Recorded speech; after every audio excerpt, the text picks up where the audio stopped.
Picasso decía que todo niño es un artista, que el problema era cómo seguir siendo artistas una vez hemos crecido. Para muchos jóvenes, el bachillerato artístico aquí en el Colegio Balder es el espacio donde pueden desarrollarse explorando su creatividad mientras definen su futuro. Así que en este nuevo episodio del podcast hablaremos con Laura Herrero, profesora de arte, sobre esta modalidad educativa, sobre qué aprendizajes aporta y qué oportunidades ofrece. Y además, en nuestros Neurotips educativos con Carmen Serrano, abordaremos el miedo al futuro en los jóvenes y os daremos algunos tips para ayudarles a tomar decisiones importantes en su futuro académico y profesional. Comienza aquí el podcast del Colegio Balder. ¡Arrancamos!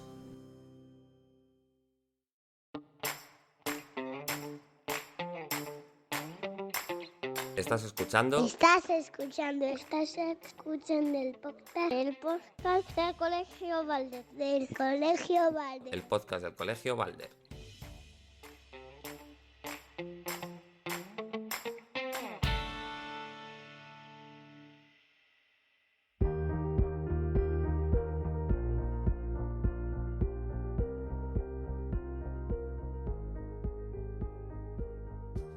Como habíamos adelantado al principio, hoy tenemos con nosotros a una invitada muy especial. Se trata de Laura Herrero. Laura es doctora en Bellas Artes, artista plástica y profesora con una gran trayectoria en el mundo de la educación y la creación artística. En el Colegio Balder es docente de artes en secundaria, pero también imparte actividades extraescolares relacionadas con el arte. Y además es la responsable del bachillerato artístico, de lo que vamos a hablar hoy con ella. Laura, bienvenida al podcast y muchísimas gracias por estar aquí con nosotros. Gracias por invitarme, María. Bueno, Laura, un placer también para nosotros poder hablar contigo y poder hablar en esta ocasión sobre esta modalidad de bachillerato artístico en Balder. Para empezar, cuéntanos un poco sobre este programa, sobre todo para aquellos que no lo conozcan. ¿Qué lo hace tan especial y en qué se diferencia de otros bachilleratos artísticos en otros centros? Bueno, para empezar sería sobre todo especificar que es un bachillerato artístico que está destinado a lo que sería la enseñanza de artes plásticas. Uh-huh. ¿Qué es lo que lo hace diferente en el centro? Pues creo que por lo que se diferencia principalmente el centro, que es que son al final grupos muy pequeños, que hay una atención muy personalizada, que es lo que está permitiendo, bueno, pues que se puedan ir solventando ciertas problemáticas que puedan surgir o el que las personas vayan necesitando más o menos apoyo en diferentes ámbitos educativos. Uh-huh. Bueno, pues eso de una manera como mucho más concreta, ¿no? Una manera muy especializada, ¿verdad? Claro. Y Laura, muchas familias podrían pensar que el bachillerato artístico en esta rama, ¿no?, en esta modalidad de artes plásticas, solamente va destinado a niños o jóvenes que quieran ser artistas, que quieran ser pintores, pero sabemos que ha cambiado mucho la situación y que hay un montón de salidas más relacionadas con profesiones más actuales incluso, ¿no, Laura? ¿Podrías decirnos algunas de ellas? Bueno, actualmente todas las profesiones que tengan que ver algo con el diseño a nivel de imagen, estarían relacionadas con este itinerario, ya que, aunque es cierto que se ven algunas técnicas de carácter más tradicional, como puede ser dentro del mundo de la pintura o el tema del dibujo, sobre todo lo que vamos a estar trabajando es el lenguaje visual. El lenguaje visual no solamente lo trabajamos dentro de esas artes, también se trabaja dentro del diseño, todo lo que esté relacionado con nuevas tecnologías como puede ser la creación de videojuegos. Hay también muchas personas que tienen interés luego en el mundo del cine. Al final no deja de ser un compendio de saberes, de disciplinas que están permeados con un montón de otro tipo de conocimientos y que entre todos ellos lo que van a hacer va a ser, bueno, pues conformar a personas con la idea de que luego puedan desarrollar diversas profesiones que tengan que ver con eso, con lo que es el lenguaje visual, tanto como creadores como receptores también. ¿Y cómo es, Laura, el plan de estudios del bachillerato artístico, teniendo en cuenta que es la modalidad de artes plásticas? ¿Tiene asignaturas que entiendo que son comunes? ¿Tiene también optativas? ¿Puedes contarnos un poquito? Sí, claro. Las asignaturas comunes son aquellas que serían troncales y que son comunes en todos los itinerarios. En todo el bachillerato, en ¿no? todo el bachillerato. Hablamos de lengua, por ejemplo. Estamos hablando de lengua, estamos hablando de segunda lengua, en este caso el inglés. Hablamos de historia de España, hablamos de todas estas materias que serían comunes.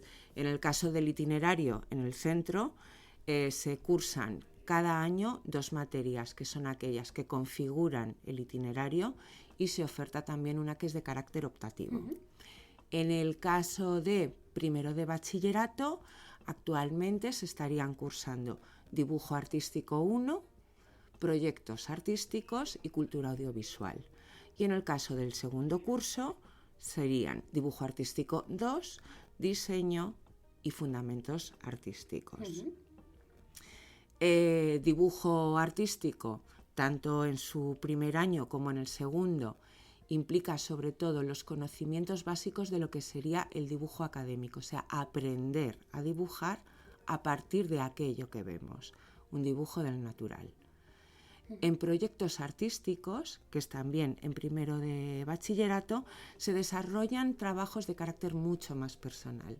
En este caso se aplica aquello que se va aprendiendo en dibujo, pero con esas visiones mucho más personales y de cara a hacer interpretaciones. Además, Laura, entiendo que aquí es muy interesante también que cada alumno y alumna tirará por una cosa, ¿no? O sea, que aquí permitís que se desarrollen de la manera, aunque tengan una base común, que es lo que dais en dibujo, pero luego permitís la libertad creativa, ¿no?, de cada uno de ellos. Claro, en proyectos artísticos se pueden plantear proyectos en los que hay una pauta, como puede ser a lo mejor tener que trabajar con el collage en un momento dado, o a lo mejor plantear un trabajo dentro de lo que sería una imagen abstracta, pero permitiendo que cada alumno pueda desarrollar sus trabajos más personales o aquellos que les generan mayores inquietudes. Y por supuesto, pues estamos abiertos también al uso de diferentes técnicas, como pueden ser, como te decía, esas de carácter más tradicional, pero también algunas en las que estaríamos aplicando las nuevas tecnologías, como son pues todas las herramientas digitales o incluso los trabajos de carácter audiovisual.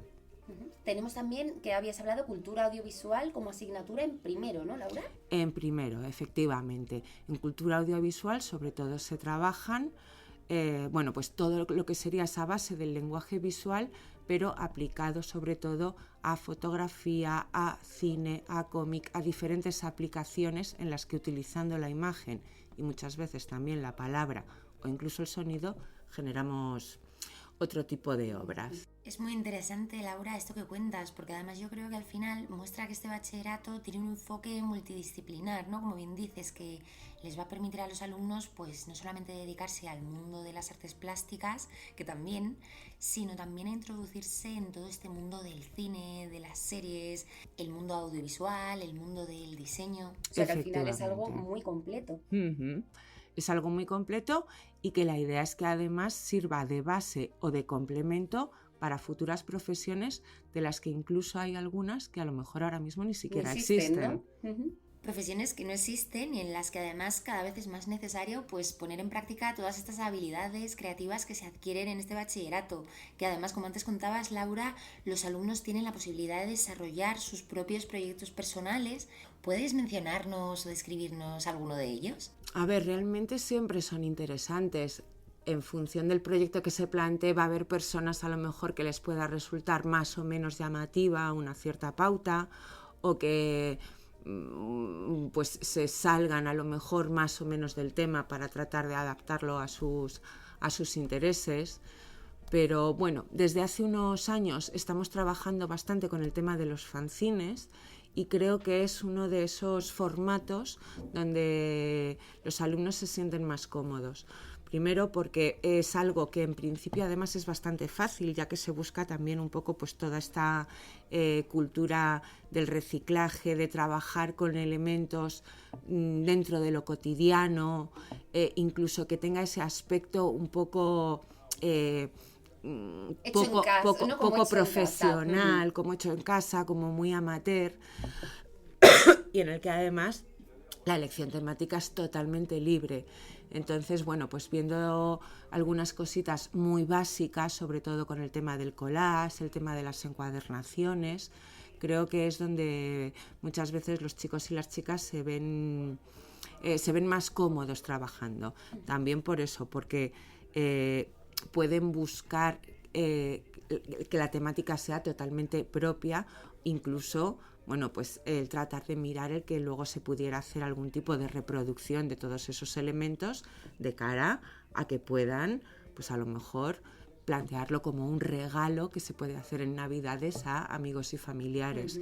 Entonces, como muchas veces, que ellos le den el valor que quieran. Claro, que se puede buscar además un proyecto que luego salga un poco de esos límites académicos. Una de las cosas que siempre les digo es que algo que es importante dentro de muchos de estos trabajos es que deben de hacer algo que a ellos les guste, porque va a ser la manera de que realmente tengan una implicación con esos proyectos. O sea que además de fundamentos del arte, de conceptos teóricos, aprenden también unas actitudes hacia la vida. Y además, Laura, hablabas antes de que integrabais también todo esto de las nuevas tecnologías, ¿no?, en toda esta base más tradicional. ¿Cómo lo hacéis? ¿Utilizan el ordenador? ¿Utilizan programas de diseño, de ordenador? ¿Cómo lo lleváis a cabo? Bueno, aquí en el centro los alumnos en principio cuentan todos con un Chromebook que, aunque no es tampoco una de las herramientas más potentes o más avanzadas que hay en la actualidad, sí que nos puede servir para trabajar un poquito con programas de edición de imagen, como puede ser, por ejemplo, GIMP o Photopea. Trabajan mucho con Canva. Muchos de ellos tienen ya unos niveles que, bueno, en muchos casos incluso me superan. Porque ellos también están muy Porque en contacto ellos todo el día están con las muy en nuevas contacto tecnologías, con son ello. nativos digitales. Pero sobre todo es el darles la libertad de poder utilizarlas. Hace un par de años hubo una alumna que el 90% de los trabajos los hacía con el móvil. Es que ya hay aplicaciones de diseño para realmente móvil. hacía unos trabajos estupendísimos. Iba aplicando los conceptos teóricos que se ven dentro del lenguaje visual con una herramienta de la que yo no tengo ni idea, pero el resultado era fantástico, con lo cual fenomenal. Son nuevos lenguajes, ¿no? Al final, mientras tengan la base, mientras ellos tengan esa teoría, que luego al final la técnica, una vez la aprendes, te vale para romperla, ¿no? Pero Es tienes que saberla. tener unos conocimientos sobre una herramienta y luego ir aplicando los conocimientos conceptuales que se van obteniendo del lenguaje visual. Además, Laura, yo creo que muchas veces se subestima el valor del arte, ya no solo en la educación, sino en general, ¿no? ¿Qué dirías que aporta el arte a estos jóvenes como personas? ¿Por qué es tan beneficioso para ellos? A ver, todo lo que sea educación artística al final no deja de ser estar educando nuestra sensibilidad. Y esa sensibilidad se puede llevar luego también al plano de la ética, al plano de la moral y desde luego entender que aunque muchas veces seguimos teniendo esa concepción de el arte que está en el museo, más y el arte que es, ¿no?, como académico y que es elitista, precisamente lo que estamos viendo aquí es que el arte está en todo nuestro entorno. Muchas veces depende qué es aquello que consideremos arte o aquello que consideremos artístico. Cada vez creo que la sociedad está también abriendo todo ese ámbito. En la actualidad, la gastronomía se está empezando también a considerar un arte y toda ¿por qué la no? fotografía gastronómica también, ¿no? Ya no Todo solo, ese sino diseño. el sencillo hecho de cocinar como un elemento artístico, o muchas técnicas manuales o de carácter que siempre se ha considerado más artesanal, están también empezando a contemplarse dentro del mundo de las artes. Bueno, de hecho la artesanía es otro tipo de arte, pero siempre se ha considerado un arte menor, ¿no? Artesanos que vienen, que ponen sus puestos, pero al final es arte también, ¿no? Claro que es arte y creo que socialmente además esos conceptos cada vez van siendo más abiertos. Así que al final las enseñanzas artísticas, bueno, pues son enseñanzas que estarían dentro de la rama de lo humanístico y que están de alguna manera permeando todos esos conocimientos. Pero es que también nos encontramos el arte dentro de las matemáticas. Podemos contemplar como patrones artísticos muchos de los patrones que vamos a encontrar dentro de la química o dentro de la biología. Así que, bueno, vamos a tratar de unir todos esos conocimientos y todas esas disciplinas, buscando que la educación sea lo más amplia y lo más versátil posible. ¿Y qué le dirías, Laura, a todas esas personas, todos esos alumnos y a sus familias que se lo plantean estudiar bachillerato artístico, pero que todavía tienen alguna reticencia? ¿Qué les dirías para, no sé si convencerles o para animarles a ello? A ver, para animarles, sobre todo, creo que lo interesante es poder estudiar algo que te gusta. Eso creo que es lo más importante. Y, por otro lado, creo que también es importante dejar claro que las decisiones que estemos tomando en este ámbito en la adolescencia tampoco van a condicionar el resto de nuestra existencia. Y que pueden cambiar se puede cambiar de idea y se puede hacer un bachillerato tecnológico y luego dedicarte al diseño de producto. O se puede hacer un bachillerato de carácter artístico, pero luego decidir que quieres estudiar periodismo. O sea, lo que se haga ahora realmente no tiene por qué condicionar el resto de nuestra vida. Y si además lo que podemos es hacer algo que nos gusta y algo que nos motiva, bueno, pues muchísimo mejor. Uh-huh. Es una manera de venir a estudiar muchísimo más motivados y muchísimo más contentos, pero es que le pasa también a los adultos, ¿no? Cuando trabajas en algo que te gusta, pues al final vas mucho más motivado al trabajo, estás mucho más contento, tu vida es mucho mejor, ¿no? En definitiva. Bueno, Laura, para ir cerrando, ¿dónde pueden encontrar más información las familias interesadas en esta modalidad de bachillerato en el cole? ¿Cómo pueden acceder a que les enviemos información? Cuéntanos un poco. Bueno, pues la información sobre todo estará en la web del colegio, en redes sociales siempre se pueden consultar, y otra cosa que puede ser interesante es que miren directamente en las páginas tanto del Ministerio de Educación como de la Comunidad Autonómica, ya que ahí es donde se pueden consultar los programas, los bloques de conocimiento que de alguna manera vienen marcados por ley, dentro de que luego al final los profesores y las profesoras tengamos una cierta flexibilidad, ¿no? A la hora de ver cómo lo vemos. Y también es muy interesante en ese caso que puedan consultar las posibles salidas que puede haber después de haber hecho un bachillerato dentro del itinerario artístico, que muchas veces se piensa que tienen que ser siempre grados de carácter universitario, pero hay muchísima formación profesional súper interesante, sobre todo dentro de las ramas del diseño, y que desde hace unos años ha crecido muchísimo. Precisamente en Madrid, aparte de un montón de escuelas privadas, hay también un par de escuelas públicas. Estaría la Escuela de Arte de La Palma, la Escuela de Arte 10, la Escuela de Diseño de DIMAT. Y bueno, pues me parece que el ir viendo también esas posibles salidas profesionales o de ampliación de estudios puede venir muy bien tanto a los alumnos como a las familias para que vean el abanico de posibilidades que se les abre una vez que cursen estos estudios. Y además dejar claro que no son excluyentes, que puedes optar en un momento dado por hacer una formación profesional, luego pasarte a un grado, por supuesto, o hacerlo de diferente manera. Es más, yo antes de entrar en la universidad, que en ese momento hice Bellas Artes, ya que era lo único que se ofertaba, digamos, dentro de esa educación universitaria, estuve en la Escuela de Artes de La Palma haciendo un ciclo formativo de grado superior, y creo que además me ayudó a afrontar los estudios universitarios que hice después de otra manera. Pues tenemos opciones para todos. Laura, muchísimas gracias por haber estado aquí. Espero que a las familias, que seguro que sí, les haya interesado un montón todo lo que has contado, y las que todavía no estén aquí y no nos conozcan, que sepan que tienen esta opción de bachillerato artístico aquí en el Colegio Balder con una profesora magnífica como la tenemos aquí.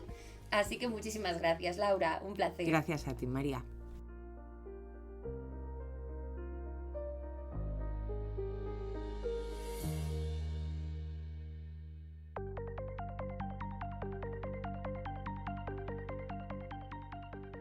Neurotips educativos con Carmen Serrano.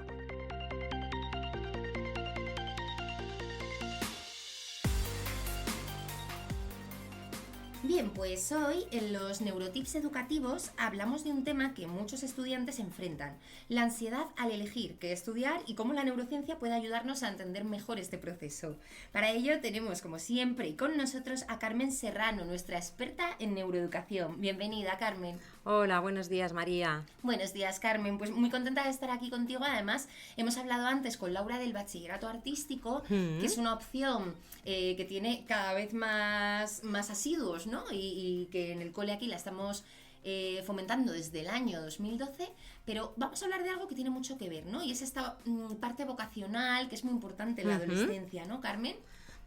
Bueno, es un momento fundamental para la elección de los chicos, es verdad. Ellos tienen que tomar como una de sus primeras decisiones importantes sobre qué camino van a elegir, tanto cuando acaban cuarto de la ESO o cuando acaban su segundo de bachillerato. Y Carmen, esto que parece que lleva implícita mucha presión, ¿no? Porque elegir una carrera puede parecer una decisión crucial, definitiva, y les puede generar un enorme bloqueo. La neurociencia dice que nuestro cerebro no está diseñado para manejar bien la incertidumbre, ¿no, Carmen? Que a nuestro cerebro le gustan las cosas organizaditas, los hábitos. ¿Qué ocurre exactamente en nuestro cerebro cuando nos enfrentamos a una decisión como esta? Pues efectivamente, María, la incertidumbre, todo lo que nos resulta desconocido, todo aquello que se escapa a nuestro control, es verdad que a nuestro cerebro le cuesta más gestionarlo porque él está acostumbrado a trabajar con aquello que es predecible, con lo que nos aporta seguridad.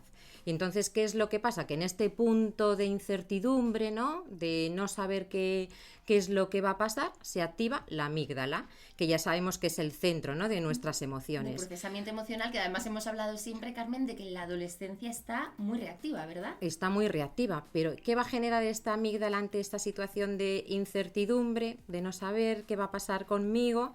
Pues genera la emoción del miedo, ¿no? Y luego respuestas emocionales, físicas, como el estrés, como el bloqueo, y desde ahí es de donde nuestros niños tienen que decidir. Les estamos pidiendo que decidan en un momento de su vida en el que la corteza prefrontal, como hemos visto en otros episodios, está en pleno desarrollo. ¿No? Todavía no está formada. Todavía no está formada. La parte racional de sus decisiones todavía no ha llegado a culminar. Eso es, y es la responsable de nuestra toma de decisiones. Entonces les estamos pidiendo que tomen decisiones en un momento de la vida en el que ellos todavía no están tan preparados. Aquí hay un profesor de la UOC, Diego Redolar, que tiene artículos y ponencias muy interesantes de que además de que toda esta parte, ¿no?, que interviene a nivel físico y toda esta parte de neurociencia se ve también acompañada de la necesidad de que enseñar a nuestros chicos a que tengan un equilibrio entre emoción y razón, a que vayan encontrando ese equilibrio, que es nuestra labor como padres, nuestra labor como docentes, y que todas nuestras decisiones se ven influenciadas también por el contexto social en el que estamos, por nuestras normas, nuestros valores, las expectativas que tienen los demás sobre las decisiones que vamos a tomar, que es una gran influencia. Así que con todo ello hay que trabajar con nuestros chicos. Y Carmen, yo tenía una segunda pregunta. Se dice que algunas personas tienen un cerebro más lógico, otras más creativo, otras emocional, y que incluso esto puede determinar la profesión en la que van a encajar mejor. Incluso hay algún modelo, Carmen, como el de los 4 cuadrantes cerebrales, que afirman que dependiendo de qué parte del cerebro domine, una persona tendrá más facilidad para ciertas áreas que para otras. ¿Realmente, Carmen, tú crees, desde tu conocimiento sobre el cerebro, que la vocación está determinada por la estructura cerebral? Pues a ver, María, durante años es verdad que se popularizó la idea de que el cerebro está dividido en áreas específicas que determinan nuestras habilidades, como si una persona fuera exclusivamente muy racional, creativa. Sin embargo, sabemos, ¿no?, por los estudios más recientes y todos los avances a nivel de exploración del cerebro que hemos tenido en los últimos años, que el cerebro no va a funcionar como compartimentos aislados, ¿no? Todo está conectado, ¿no, Carmen? Todo está conectado, y sabemos que alguien que está desarrollando, ¿no?, y yo creo que esto lo hablamos también en algún episodio anterior, habilidades en el área matemática, también hay una parte creativa que estás ejecutando al mismo tiempo. Incluso, ¿no? Total, ¿no? Entonces sabemos que todas las áreas están interconectadas.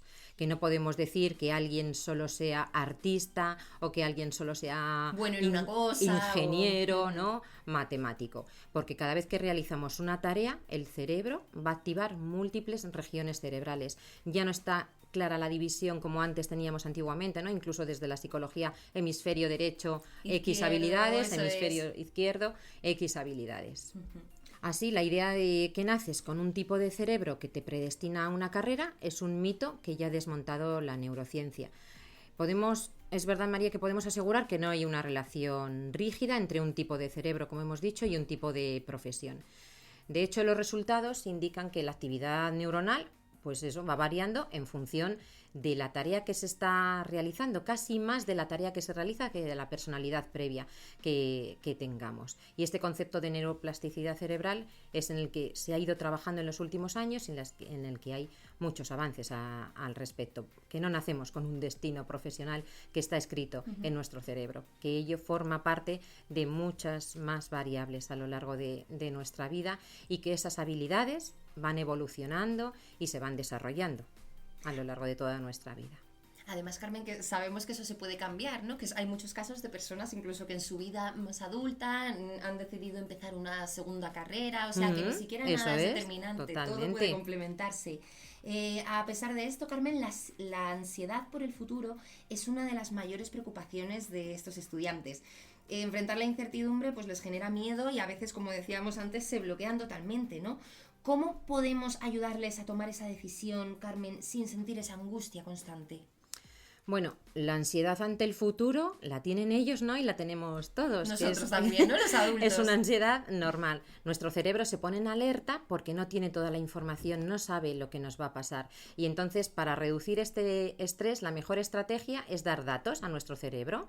¿A través de cómo? Pues a través de diferentes técnicas, ¿no? Y sobre todo de diferentes experiencias directas. El que un chico pueda hacer voluntariado, el que pueda hacer cursos cortos sobre aquellos intereses que ellos tienen, hablar con profesionales del sector, hacer prácticas también. Y dentro de esas técnicas que nos ayudan a tomar decisiones y a conectar con nuestra parte más racional, y dentro de estas técnicas que nos ayudan a gestionar y a gestionar esta información y a tomar decisiones, tenemos técnicas que sí que se han demostrado que son efectivas a nivel neuroeducativo, ¿no? Y a nivel neurocientífico, y que están relacionadas con la gestión de diferentes estímulos y diferentes datos. Así, por ejemplo, escribir sobre nuestros intereses, escribir sobre las emociones. Ello ayuda a clarificar nuestras ideas, ya que plasmar los pensamientos en papel sí que activa nuestro córtex prefrontal y nos permite mejorar de mucha mejor manera toda la información que tenemos. Visualizaciones positivas, ¿no? Que tienen que ver con temas de motivación, practicar relajación progresiva, prácticas como el mindfulness. Sabemos que reducen la activación amígdala, ¿no? de esta amígdala que decíamos antes, y entonces nos permiten tomar decisiones más racionales. En este sentido, es verdad que yo creo que les diría también a nuestros chicos, ¿no? Y también a nuestros papás, que es pensar que el mayor error que hay es que pensar que la elección que van a hacer nuestros adolescentes ahora va a definir para siempre su futuro. Y es que, Carmen, claro, ellos muchas veces piensan eso y además tienen mucho miedo a equivocarse, ¿no? Tienen el miedo que elegir esa carrera no sea la opción correcta. Muchos estudiantes sienten que si toman la decisión incorrecta estarán atrapados en un camino que no les gusta y que además, como decías, Carmen, no tiene vuelta atrás. ¿Qué dice la neurociencia sobre el miedo a equivocarse en este tipo de decisiones, Carmen? Una de las mayores preocupaciones que vemos aquí, ¿no? En el cole de nuestros chicos es tomar la decisión equivocada. Y es importante eliminar en ellos la idea de que hay una decisión correcta y una decisión incorrecta. Todos estamos en un camino de aprendizaje continuo, independientemente de la edad. Nuestro cerebro, ya hemos dicho que es un cerebro plástico, ¿no? Que va generando nuevas conexiones con cada tarea que vamos llevando a cabo y con cada nueva experiencia que vamos afrontando en la vida. Y entonces ello hace que según vayamos avanzando en la vida tengamos nuevos descubrimientos de nuestras posibilidades, de nuevas habilidades, y Entonces, aquí pensemos que muchas de estas habilidades y competencias que vamos a adquirir en lo que hayamos estudiado, sea, lo que cada uno hayamos estudiado, son válidas y nos van a ser válidas en la vida y para otros campos profesionales. Entonces les decimos que, chicos, que más que preocuparos no porque la elección sea perfecta, lo importante es centrarse en formarse en aquello de verdad que en este momento me está apasionando y que estemos abiertos al cambio, que no pasa nada. Si una vez que estoy metido en mi formación veo que cuenta que no era lo mío, que no es lo que yo quiero, que no era lo que yo estaba esperando para mí, ¿no? Porque yo tenía unas expectativas, bueno, no pasa más. Todos tenemos la capacidad para poder adaptarnos a nuevas situaciones y realmente esa flexibilidad es lo que intentamos trabajar con ellos, porque va a ser lo que va a marcar la diferencia en su futuro laboral. ¿Qué buscan hoy las empresas? Personas que sean flexibles, que sean capaces de trabajar en equipo. Que gestionen bien los cambios, ¿no? Porque además en un mundo, Carmen, tan cambiante, que ya son que cosas estamos que nos solucionando ha enseñado conflictos, la pandemia, ¿no? Desde ahí eso es Conflictos, problemas, toda la vida. Sí. Así. Entonces les tenemos que enseñar eso, que en lugar de paralizarte no pasa nada, todos nos equivocamos y todos podemos tener miedo a equivocarnos, pero es mucho más útil enfocarse en uno mismo, en cuáles son nuestros intereses, nuestras expectativas y volver a retomar el camino desde otro lugar que me haga sentir bien y con el que yo me encuentre satisfecho. Y que al final equivocarse también es una forma de aprender, ¿no, Carmen? Muchas veces hemos aprendido de errores del pasado y bueno, a este nivel también, es ¿no? una fantástica forma de aprender. Y eso, y que ellos sepan que elegir una carrera, que elegir unos estudios no es una sentencia definitiva, ¿no? Que sino es un camino para ellos lleno de posibilidades. Pues sí, Carmen, desde aquí animamos a todas las familias a que, aparte de que escuchéis cuál es la vocación o no tiene que ser una vocación definitiva, sino esos intereses, no esos gustos, esas habilidades que resuenan más en vuestros hijos y que bueno, intentéis fomentarlos pues de todas las maneras posibles y de estas maneras que nos ha recomendado Carmen. Hay una cita de un filósofo y un escritor suizo muy famoso, Amiel, que nos dice: quienes pretenden verlo todo con claridad antes de decidirse, nunca se deciden. Y entonces es verdad, María, que nuestras decisiones, sean las que sean, son las que nos van a permitir seguir avanzando y creciendo en la vida. Y seguir decidiendo si seguir por ese caminito o queremos tomar otro. Y que lo importante al final es el camino también, ¿no, Carmen? Disfrutar de ese camino, no solamente el final, ¿no? Así que bueno, yo animo a todos los papás que dejen que sus chicos, ¿no?, se escuchen y que ellos vayan eligiendo su camino. Pues Carmen, muchísimas gracias por tantos y tan buenos consejos como siempre. Un placer hablar contigo en estos neurotips educativos. Nos escucharemos como siempre en el siguiente programa del podcast del Colegio Valde. Muchas gracias, María. Y muchas gracias a todos por escucharnos.